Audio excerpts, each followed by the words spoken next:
So meet the owner, Dave Bowyer, a past president of the Arizona MG Club. That is part one, where we cover his MGTD and two Mgb GTs. We'll come back and review Dave's other cars in part two.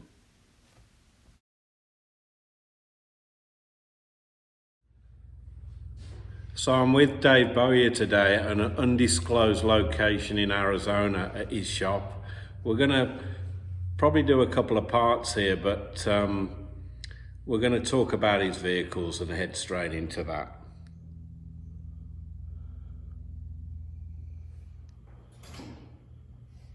So Dave, I've got it running now, but can we have a little history on this vehicle?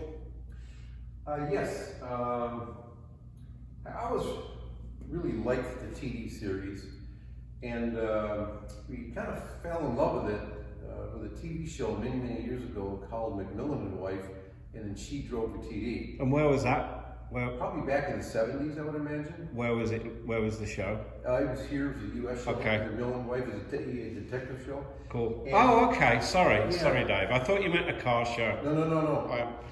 And so Gretchen really liked the car. And so we really bought it for her birthday, probably 7 years ago. Right.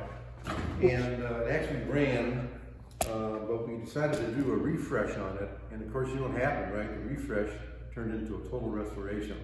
And so, because as you keep on taking things apart, you find things behind it that need to be replaced. So we're in the process actually now of putting it back together. Again, we've been working on the electrical. In fact, you can see down here, the wiring harnesses that I've been identifying and pinning out. And I see the drawing there, Dave, on the seat, The drawing. That's all the wiring diagram. In fact, there's two, and I'll tell you why, there's two wiring diagrams for this car. This is really a 1950 licensed and titled as a 1951. And there was an option that was put on after the car was actually manufactured, and it's a blinker switch, and I will show that to you. So this actually is the right and left indicator. Okay. When they added this, they added an 8-point relay under the dash, which was not in the original schematics, okay, for the electrical wiring. So you have no idea how to wire it, right? So then I had to purchase this one, which shows the relay. Okay. But of course, the color codes of the wires between the two different schematics are different. Right, okay. Nothing's easy, Dave. Nothing's easy. So there's a technique that's called pinning out. All right. What you have to do, you have to test both ends of where wires start and end to determine what they're going to power and where they're going to go. Okay. And that's what we're doing right now in terms of pinning out the electrical. You can see that the dash is now in. My large gauges, again, my rev counter and my speedometer are in. Both rebuilt, by the way, so they work. The center cluster, I'll show you this down here, the center cluster. That's cool. This is going to go like this, and then this will fit in here, but you can't put it in yet because this has to connect to back here. Dave, where do you purchase that center cluster from, for example? Well, by the way, it's very difficult to find this, okay? Right. It might be available at Moss Motors. This is, by the way, a brand new one. I had the old one. And this actually came from a member of the club probably 7 years ago. Okay. I just had it extra, so I got it from them. These are all original. I don't know if you can tell, but this is all original, horn, etc. And again, I'm trying to do a refresh, but I'm trying to maintain as original as possible on this car. Cool. I would expect about another month we'll probably have it finished because we registered this car for what is called the GOF that's going to take place in California at the end of June. Okay. So we kind of set a goal to have it ready for that. So I just cut to the engine, Dave. Do you want to give a quick overview? Yes, this engine typically would be a 1275cc engine, and in the early days was probably used as a commercial engine for tractors and things like that. Very durable. However, when we were in the overhaul process, my mechanic who actually did the overhaul notified me that the bottom end of this engine is a 1500cc, which really belongs to the TF series. And is that a 3-bearing, Dave, or? This is a 3-bearing. 3-bearing, okay. So with the 1500cc bottom and the 1275 head on this, the power is boosted a little more, than what came from the factory. And again, we tried to keep it as original as possible with the manifold, intake manifold for the air cleaner, etc. This is from England, by the way. The original was oil bath. This one is a typical filter in this. And so again, it looks original, but it's modern. What else have we done to this? We put a new fan in. We put a 7-blade fan in. I'm just going to move it around a little bit. Instead of the 4-blade, because again, this is a non-pressurized cooling system, and it will tend to boil over. Again, if it's hot out and there's a lot of stop and go, so that gives the fan an idle, just a lot more air coming in. And as you can see, again, brand new wiring. Right. This would go to the horn on this side. The horn is over here on this side.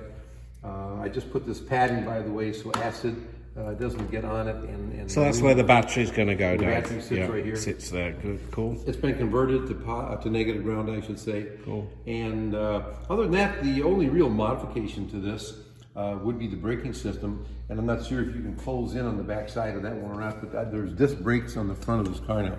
Oh, wow. Because the braking systems on the TD is not good at best. I'm going to, Dave. Yeah, so Dave was just explaining that there's discs on the front here, which are really cool. We've got both of those. Dave, Dynamo, okay. Yep, Dynamo. And what's interesting is, in the earlier models, the rev counter on the dashboard is driven by this gear reduction here, which goes into the engine. Oh, that's cool. Instead of being electronic or coming off of the engine itself.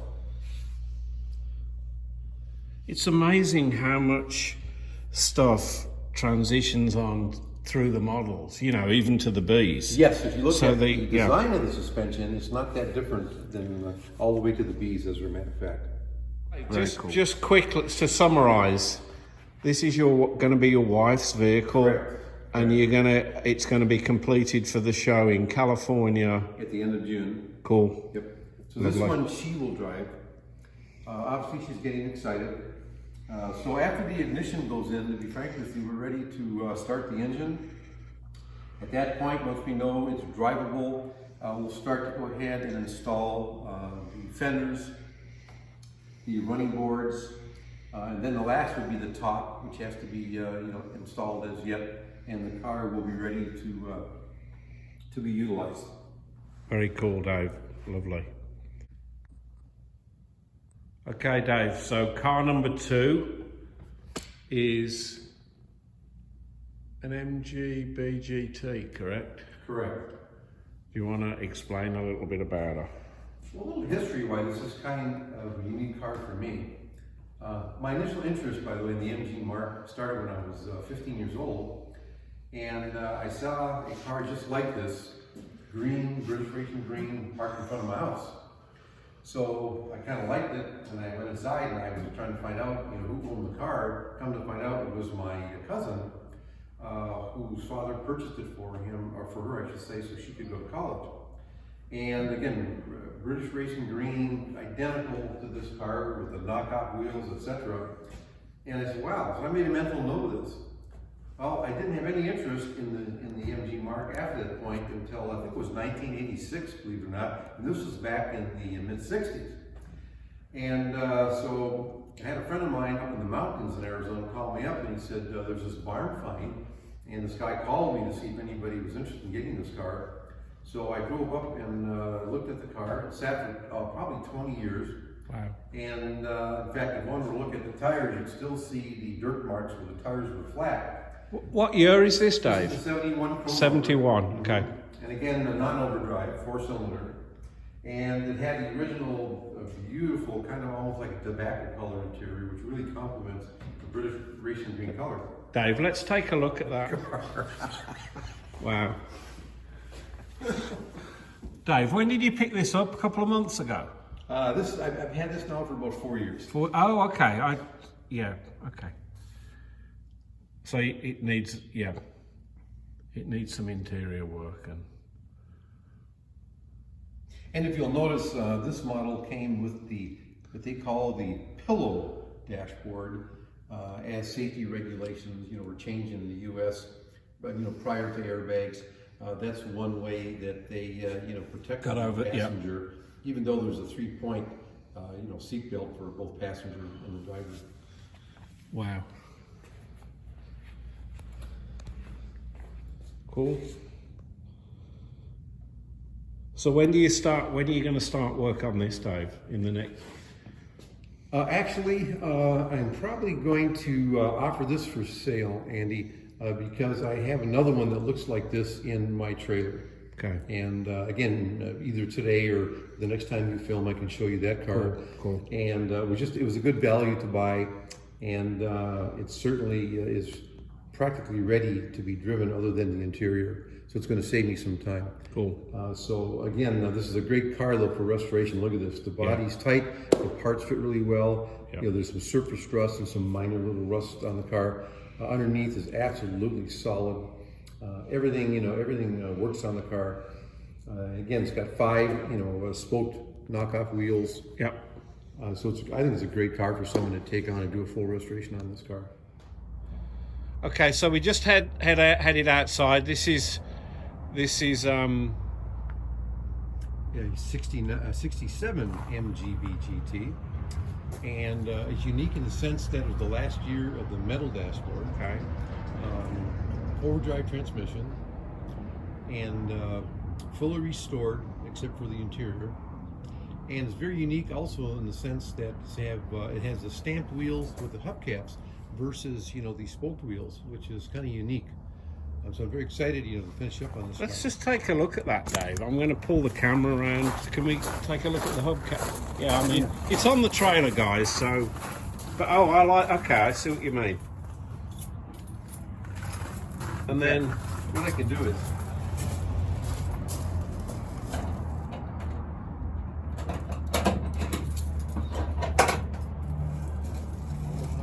Dave, I love the colour of this. Yeah.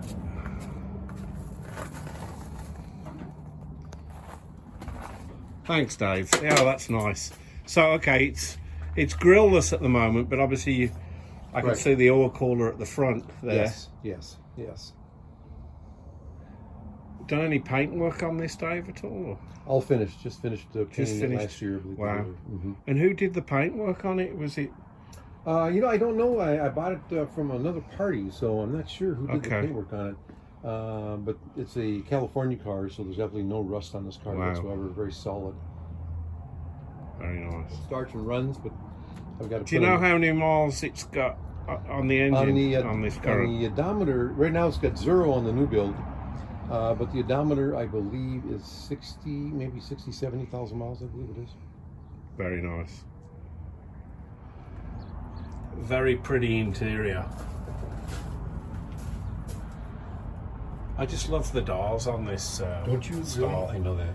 Yeah. The size of them. It's uncluttered and it's simple. Absolutely. And then you've just got your temperature, oil, Yep. RPM, and speedometer. Yeah. Yep. And that dash and the glove box is really pretty. And I didn't realize that he had a separate key for the glove box. I didn't even see that when I bought the car. Wow. Isn't that gorgeous though? Yeah, beautiful. So thanks for watching. Please subscribe if you like this stuff, and feel free to leave a comment or suggestions for future videos, content. Thank you.